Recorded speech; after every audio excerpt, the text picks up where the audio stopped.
जब से अपना यूनियन बजट पेश हुआ है ना, तब से एक चीज फिर से चर्चा के केंद्र में आ रखी है, और वो ये कि क्या बिहार को विशेष राज्य का दर्जा मिलना चाहिए अथवा नहीं मिलना चाहिए।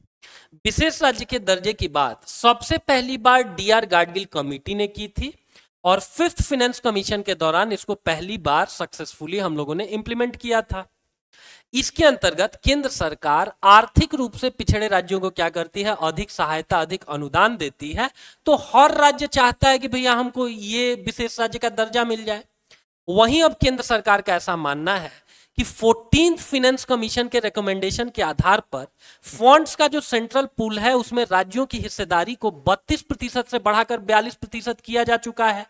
दैट मीन्स कि राज्यों के पास ऑटोमेटिकली ज्यादा फंड है, तो हमको अब किसी भी नए राज्य को विशेष राज्य का दर्जा देने की जरूरत नहीं है।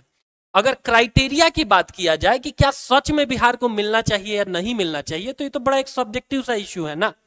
पहला क्राइटेरिया कहता है विशेष राज्य के लिए कि पहाड़ी एवं कठिन भूभाग होना चाहिए। इंडिया में ओवरऑल जो पहाड़ी क्षेत्रफल है भारत का, वो 30% के आसपास है। बिहार में वो 10% भी नहीं है। ठीक है, कठिन भूभाग भी नहीं है क्योंकि बिहार को मैदानी राज्यों में हम लोग गिनते हैं, तो इस क्राइटेरिया में बिहार क्या होता है, फिट नहीं होता है। कम घनत्व होना चाहिए या अधिक जनजातीय आबादी होना चाहिए। बिहार का पॉपुलेशन डेंसिटी तो 1106 है, जो इंडिया में सबसे ज्यादा है। और जनजातीय आबादी की बात की जाए तो 2% से कम आबादी हमारी जनजातीय आबादी है। तो दैट मीन्स इस क्राइटेरिया में भी बिहार क्या होता है, फुलफिल नहीं करता है। पड़ोसी देशों के साथ रणनीतिक सीमा, हमारा बिहार 729 किलोमीटर की सीमा साझा करता है किसके साथ, तो नेपाल के साथ। और वहां पर कोई हमारा ऐसा उतना मेजर डिस्टरबेंस नहीं है जितना पाकिस्तान या चीन बॉर्डर पर समस्याएं हैं। नेपाल हमारा मित्र राष्ट्र है, तो उसके साथ कोई ऐसा मेजर समस्या नहीं है। तो ये तीनों के तीनों क्राइटेरिया फेल हो जाते हैं। लेकिन आखिरी के जो 2 क्राइटेरिया हैं उसको अगर आधार माना जाए तो बिहार को विशेष राज्य का दर्जा मिलना चाहिए। आर्थिक एवं अवसंरचनात्मक ढांचा क्या कमजोर है राज्य का, तो इन दोनों क्राइटेरिया में कोई सा भी आर्थिक इंडिकेटर आप उठा करके देखिए, बिहार देश में सबसे पिछड़ा आपको दिखेगा। तो इस पैरामीटर के आधार पर देखिए तो बिहार को क्या मिलना चाहिए, विशेष राज्य का दर्जा मिलना चाहिए। वहीं राज्य वित्त की गैर व्यवहार्य प्रकृति, बिहार के पास इतने फाइनेंशियल रिसोर्सेज नहीं है कि बहुत अच्छे तरीके से हम लोग राज्य का कुशल संचालन कर सके। हमारे से ऑलरेडी झारखंड को 2000 में अलग कर दिया गया।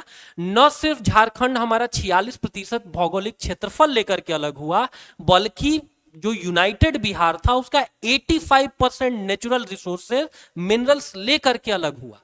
तो जो हमारे मिनरल्स थे वो हमसे चले गए। गुजरात जैसे हम लोग समुद्री राज्य भी नहीं है कि हमारा दूसरे देशों के साथ आपको फॉरेन ट्रेड ज्यादा होगा।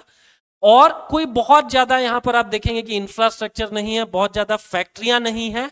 तो इस क्राइटेरिया को भी अगर आधार माना जाए तो उसके हिसाब से भी हम लोगों को विशेष राज्य का दर्जा मिलना चाहिए। ओवरऑल अगर आपको आंसर लिखना हो तो आप बताइए कि शुरू के जो 3 पैरामीटर हैं उनके आधार पर बिहार सक्षम नजर आता है। वहीं नीचे के जो 2 क्राइटेरियाज हैं उनके आधार पर अगर आप देखें तो हम लोगों को विशेष राज्य का दर्जा मिलना चाहिए, एक चीज। दूसरा चीज कि विकास के लिए ऐसा नहीं मैंडेटरी है कि भैया विशेष राज्य का दर्जा नहीं मिलेगा तभी विकास होगा। अभी यूनियन बजट में हमारे लिए एक अच्छा खासा सेपरेट फंड दिया गया है, तो ऐसी स्कीम्स भी की जाए और अगर सेंट्रल गवर्नमेंट स्टेट गवर्नमेंट के साथ कोऑर्डिनेट करके काम करे तो भी हम लोग क्या कर सकते हैं कि राज्य को अच्छा खासा विकसित बना सकते हैं। तो इसीलिए आंसर आपका डिप्लोमेटिक भी होना चाहिए और पॉजिटिव नोट पर भी आपको अपने आंसर को खत्म करना चाहिए।